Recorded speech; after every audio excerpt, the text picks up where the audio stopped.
नेता प्रतिपक्ष मुकेश अग्निहोत्री ने अपने जन्मदिन को बहुत ही सादे अंदाज में क्षेत्रीय अस्पताल ऊना में चल रहे गुरु का लंगर में सेवा करके मनाया। इस दौरान मुकेश ने कंजक पूजन भी किया। वहीं पत्रकारों से बात करते हुए मुकेश अग्निहोत्री ने जहां उपचुनावों में सभी सीटों पर जीत का दावा किया, वहीं मुख्यमंत्री जयराम ठाकुर पर भी जमकर निशाना साधा। मुकेश ने कहा कि मुख्यमंत्री जयराम ठाकुर का अपने स्टीयरिंग पर कोई नियंत्रण नहीं है, जिस कारण भाजपा में खुलकर कलह सामने आई है। वहीं मुकेश ने कहा कि भाजपा परिवारवाद का तो सिर्फ बहाना बना रही है, जबकि इस बहाने वो अपने ही विरोधियों को ठिकाने लगाने का प्रयास कर रही है। ये चुनाव जो है एक बहुत बड़ा 2022 के लिए एक मार्ग प्रशस्त करने जा रहे हैं। जो सत्तारूढ़ भारतीय जनता पार्टी है वो इस इलेक्शन में अब चारों खाने चित होने वाली है। 4 इलेक्शन है। जिस ढंग से कांग्रेस पार्टी ने उम्मीदवार दिए, हमने पूरे मेरिट के आधार पे उम्मीदवार उतारे हैं और भाजपा को जो है उन उम्मीदवारों के उतरने के बाद मनोवैज्ञानिक दबाव खड़ा हो गया और सरकार पूरी तरह कंफ्यूज हो गई और उसके नतीजतन ये हुआ है कि बहुत बड़ी विद्रोह और बगावत जो है भारतीय जनता पार्टी के अंदर सामने आई है। और मैं समझता हूँ कि मुख्यमंत्री की बहुत बड़ी नाकामी सामने आई है कि टिकटों के वितरण में भी वो अपना नियंत्रण नहीं रख पाए।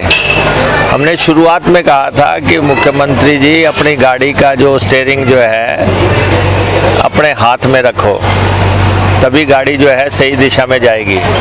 लेकिन अब उनके स्टीयरिंग को कोई एक तरफ से खींच रहा है, कोई दूसरे तरफ से खींच रहा है और अंततः ये हुआ कि ये टिकटों पे बहुत बड़ा विद्रोह हुआ है। ऐसा सत्तारूढ़ दल में होता नहीं है। अगर सरकारें नियंत्रित हों, मुख्यमंत्री का अगर सत्ता पे पूरी तरह या पार्टी पे पूरा नियंत्रण होता तो शायद ऐसी बातें ना होती। अब समझ में आ गया कि मुख्यमंत्री चुनाव से क्यों भाग रहे थे। इस विद्रोह के बाद मुख्यमंत्री जो चुनाव से भाग रहे थे उसकी वजह ये थी कि उनको पूर्वाभास हो गया था कि टिकटों को लेके, प्रत्याशी उतारने को लेके एक बहुत बड़ा संकट उनके सामने आ रहा है। और वो जैसे ही उन्होंने टिकट अनाउंस किए उसके बाद सामने आया है। परिवारवाद तो बहाना है, ये भाजपा की अंदरूनी कला है कि किसको ठिकाने लगाना है, किसको कॉर्नर करना है, ये बाकी तो बहाने हैं। और ये जो है धड़ों की लड़ाई है भारतीय जनता पार्टी के अंदर, धड़ों की लड़ाई जो बहुत मुखर चल रही है वो एक बार फिर से सरफेस पे आई है। और इसलिए ये कहा जाना कि परिवारवाद नहीं है, परिवार तो पहले भी काम कर रहे हैं पार्टी में, मैं नाम नहीं लेना चाहता। लेकिन भारतीय जनता पार्टी ये कहे कि उनकी पार्टी में परिवार काम नहीं कर रहे हैं। परिवार काम निश्चित तौर पे पहले कर रहे हैं, लेकिन ये तो एक बहाना है अपने विरोधियों को ठिकाने लगाने का, नुकसान के कॉस्ट पे। एक सबसे बड़ा सवाल उठा रहे हैं कि इस बार चुनावों में मुद्दा कि गांधी परिवार, फिर आगे परिवारवाद, वीरभद्र परिवार, फिर सुजान सिंह परिवार, कि हमने इस बार करके दिखाया कि परिवार नहीं, ऐसा नहीं है।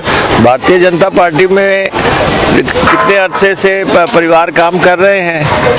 अब ये कहना कि परिवार की बात करना, हमने प्रतिभा सिंह अगर चुनाव में उतारी हैं, प्रतिभा सिंह 2 दफ़ा MP रही हैं। प्रतिभा सिंह ऐसा नहीं है कि कोई नया चेहरा है मंडी के लिए, 2 दफ़ा पहले सांसद रही हैं और वो चुनाव में जो है बहुत अच्छे मार्जिन से वो सीट निकालेंगी। क्योंकि ऐसा है कि मुख्यमंत्री तो इमोशनल कार्ड खेल रहे हैं। सिर्फ मुख्यमंत्री क्या कह रहे हैं कि मैं मंडी का हूँ, मुझे वोट डाल दो। अब दे दाता के नाम थोड़े चलेगा।